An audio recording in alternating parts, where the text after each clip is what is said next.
விஜய் என்றாலே வெற்றி அப்படின்னு பேசியிருக்கீங்க. விஜய்க்கு ஆதரவான கருத்துக்களை தெரிவிக்கிறது போல இருக்கு அப்படின்னு சொல்றாங்க.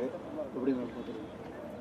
விஜய்னா வெற்றி வெற்றி தான் அவர் அடைந்து விட்டார். அதனால எங்களுக்கு மோடினாலும் வெற்றி தான். அதனால மோடி பல மாநிலங்களில் வெற்றி பெற்றவர். அதனால நாங்க விஜய் வெற்றின்னு சொன்னா மோடி அவர்கள் வெற்றியை நாங்க சொல்லாமல், எங்களை பொறுத்த வரைக்கும் மோடி அவர்கள் வெற்றி.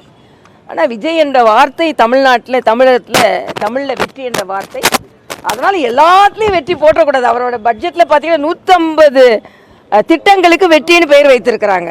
வெற்றி பெற்றது சரிதான், ஆனால் அதுக்கு எல்லா திட்டத்துக்கும் வெற்றின்னு பேர் வச்சு உங்கள் வெற்றி கழகத்தை நிலைநிறுத்துறதும் தப்புன்றது நான் இங்கே சொல்லிக்கொள்கிறேன்.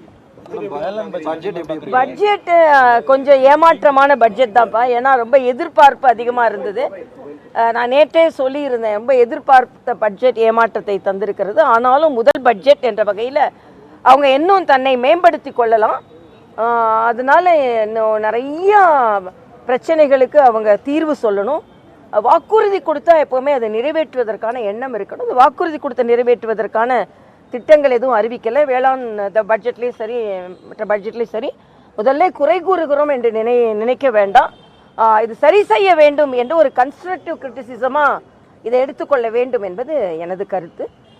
என்னை பொறுத்த மட்டும் அரசாங்கம் இதற்கு முன்னால் பெண்களை யார் இழிவுபடுத்தினாலும் அவர்களுக்கு மன்னிப்பு கிடையாது என்பதை சமீப காலத்தில் சட்ட நடவடிக்கைகள் வலியுறுத்துகிறது. அதே மாதிரி பொன்முடி அவர்கள் இந்து மதம் சார்ந்த தெய்வங்களை இழிவாக பேசியதனால் இன்னைக்கு சட்டத்தின் முன் நின்று அவர் வழக்காடு மன்றத்தினால் உடனே அவர் தண்டிக்கப்பட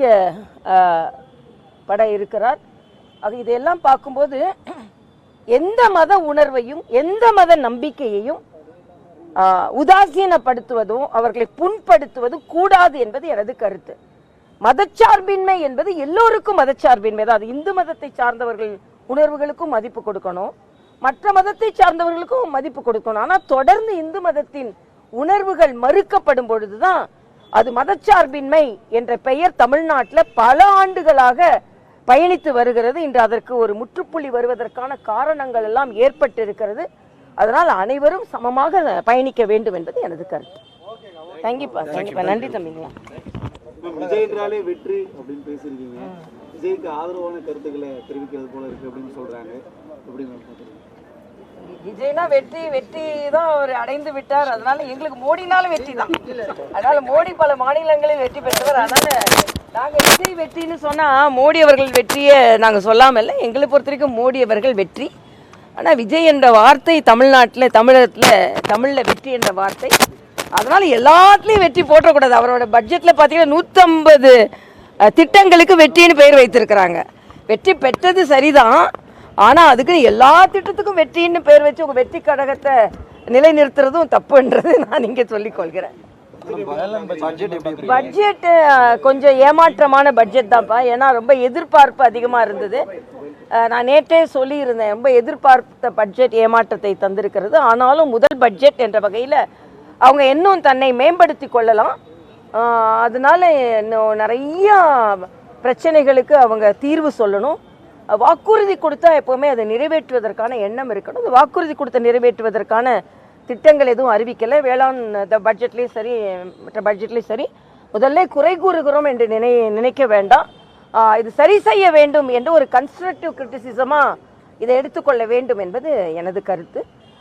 என்னை பொறுத்த மட்டும் அரசாங்கம் இதற்கு முன்னால் பெண்களை யார் இழிவுபடுத்தினாலும் அவர்களுக்கு மன்னிப்பு கிடையாது என்பதை சமீப காலத்தில் சட்ட நடவடிக்கைகள் வலியுறுத்துகிறது. அதே மாதிரி பொன்முடி அவர்கள் இந்து மதம் சார்ந்த தெய்வங்களை இழிவாக பேசியதனால் இன்னைக்கு சட்டத்தின் முன் நின்று அவர் வழக்காடு மன்றத்தினால் உடனே அவர் தண்டிக்கப்பட இருக்கிறார்.